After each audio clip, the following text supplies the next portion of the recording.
fadlan iga tag qalbigayga wuu daalay haddii qalbigaagu daalay aniga ayaan ku nasinayaa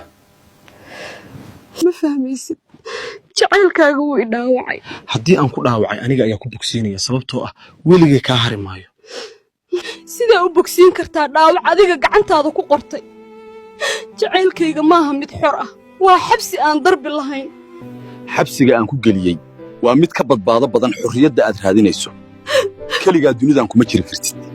dunida keligay ma joogo laakiin adiga agtaada ayaan ku dareemayaa cidlo ka daran dhimashada